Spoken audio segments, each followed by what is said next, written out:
memberikan tutorial lagu Allegretto dari Giuliani. Jadi ini buat teman-teman yang belajar gitar klasik, saya mau membahas di sini gimana caranya buat kita nge-mute. Dan ini juga bisa berlaku buat teman-teman yang belajar genre lain, misalkan fingerstyle, ini juga bisa apply di sini.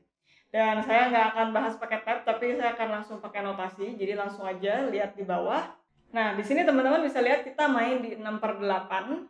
Jadi 1, 2, 3, 4, 5, 6. 1, 2, 3, 4, 5, 6. Ya, dan ini bisa dilihat juga melodinya jalan terus. Jadi kita benar-benar nggak ada momen kosong.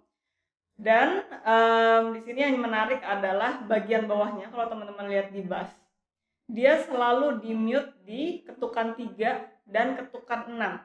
Dan di sini akan menjadi fokus tutorial hari ini. Ya, gimana caranya supaya kita bisa nge-mute bassnya di ketukan 3 dan 6. Saya akan coba mainin pelan-pelan dan kita akan berhenti di bagian-bagian tertentu supaya teman-teman juga bisa lebih fokus belajarnya. Oke, kita mulai dari A ya.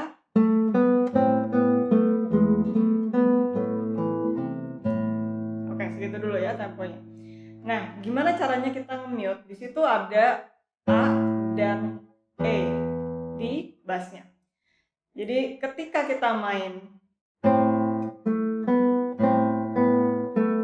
nah waktu kita main A, kita pun menutup senar A-nya, karena di situ diinstruksikan senar A-nya harus mati. Begitu juga di sini. Ya.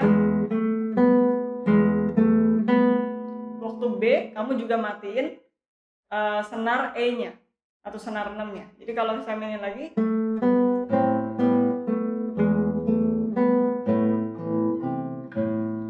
bedain kalau misalkan saya nggak tutup.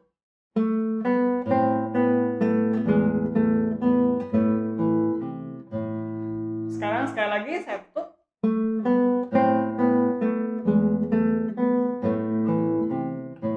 Beda ya. Jadi memberikan kesan yang berbeda juga. Setelah itu kita coba lanjutin dulu.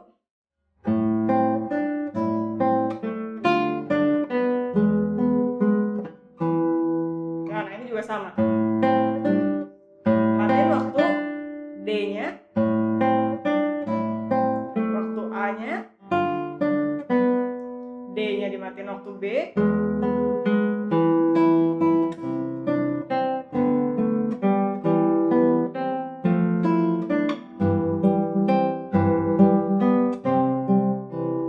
Sampai situ dulu frasenya ya. Jadi yang penting yang perlu dilatih sebenarnya adalah kamu mainin dulu benar-benar lambat, karena ini butuh koordinasi untuk tangan kanannya. Jadi benar-benar lambat dulu. Matiin. Karena di sini kamu harus metik sambil matiin pakai ibu jari. Ya, itu yang harus kamu latih. Ulang dulu ini beberapa kali. Nah, kalau misalkan udah bisa, coba maju lagi perlahan. Right? Jadi sebenarnya ini bisa dibilang gampang-gampang susah. Kalau buat kamu yang pertama kali main dengan cara nge-mute, ini mungkin akan challenging. Tapi lama-lama pasti kamu akan dapetin polanya. Karena di sini sebenarnya dia enak polanya di 3 dan 6 itu selalu dimatiin. Jadi bukan yang random tiba-tiba di ketukan 2 atau tiba-tiba di ketukan 4, tapi selalu di 3 dan 6. Jadi kamu bakalan kalau udah main 2-3 bar, pasti dapetin polanya kamu harus nutup kapan. Ya, tanpa kamu sebenarnya lihat ke partiturnya. Kita coba lanjutin lagi. Jadi kita berakhir di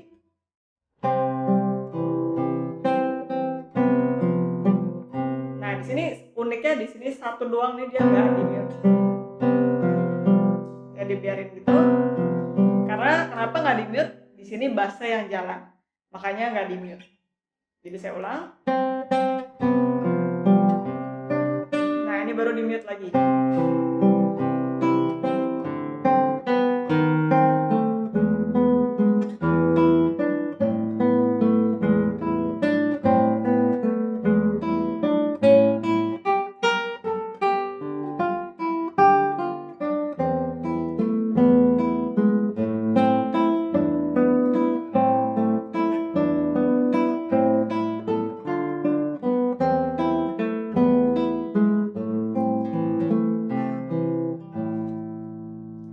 Oke, jadi kurang lebih seperti itu bunyinya. Kita coba lihat ke bar. Kalau kita lihat ke bar 413, di situ bergantian terus di mute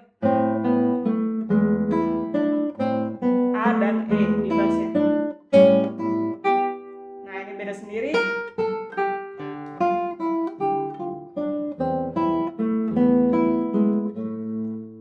Alright, jadi keseluruhan sebenarnya sama seperti itu polanya. Kamu bisa juga latihan, misalkan kamu mainin bassnya dulu ya. Let's say kita main lagi dari bar 1, tapi coba bassnya kamu hitung. 1, 2, 3, 4, 5,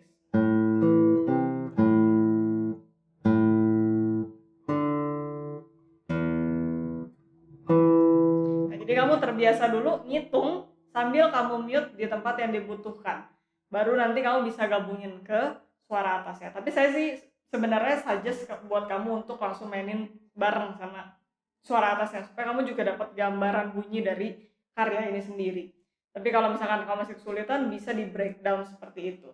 Alright, jadi sebenarnya ini latihan yang bisa dibilang simple, tapi punya fokus di satu hal, yaitu untuk mute. Nah, level berikutnya yang perlu kamu perhatikan tentunya adalah dinamika, dimana di situ kamu ada piano, mezzo forte, crescendo di crescendo, subito itu tiba-tiba, tiba-tiba piano ya, piano subito. Lalu sebenarnya nggak ada lagi yang berbeda, jadi itu pun kamu harus bisa interpretasikan. Jadi kalau awalnya piano,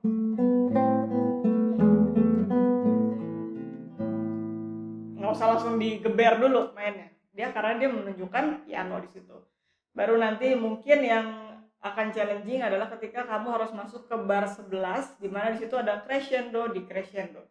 Kita coba main dari bar 10.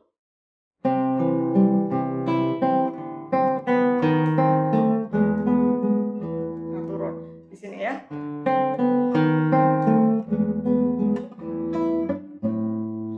Ya, karena di situ ada D, lalu D sharp, baru ke E.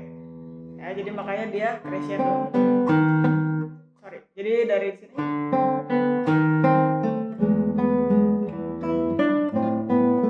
Piano. Nah, itu juga di situ agak kompleks karena dia kayak saut-sautan ya. Kalau kita main dari bar 13, dia piano tiba-tiba.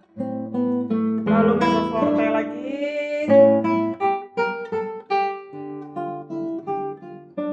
Ya, dari situ puncaknya yang pas ada di sini tiba-tiba piano.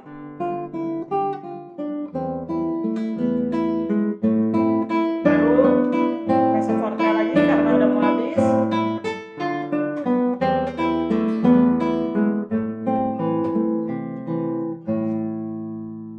Jadi itu aja tutorial singkat hari ini. Sebenarnya dari segi tangan kiri tidak terlalu kompleks, tapi benar-benar di sini kita fokus ke tangan kanan, terutama ibu jari dan cara nge-mute.